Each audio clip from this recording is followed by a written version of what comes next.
Hello friends, আশা করি সবাই ভালো আছো। আমিও তোমাদের ভালোবাসায় ভালো আছি। তো প্রতিদিনের মতো নতুন একটা ভিডিও নিয়ে হাজির হয়ে গেছি তোমাদের কাছে।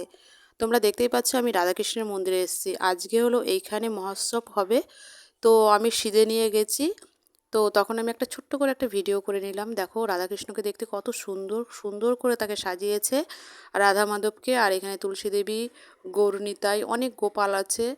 তো আজকে এইখানে মানে এখানে অনেক দিন কীর্তন হয়েছে, 10 থেকে 12 দিন কীর্তন হয়েছে, নাম কীর্তন। তো আজকে মহোৎসব হবে, তাই ভোগ দেবে। তো সব রান্নাবান্না চলছে চারিদিকে।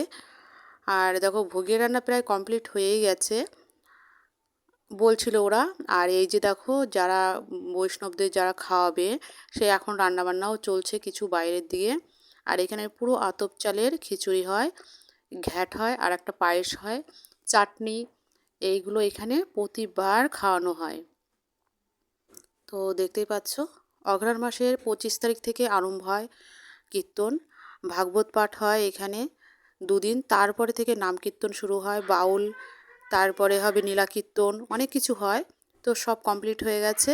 তো শেষে খিচুড়ি মহোৎসব হবে। তো এখানে সবাই যে যেরকম পারছে সবাই দিচ্ছে। সবাই বৈষ্ণবদের খাওয়াতে চায়। তো এখানে অনেক বৈষ্ণব আসবে আজকে।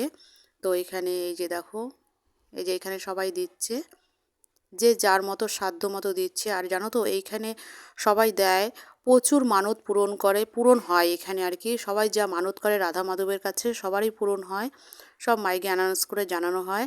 এই ভিডিওটা এই পর্যন্ত। ভালো থেকো, সুস্থ থেকো, বাই বাই।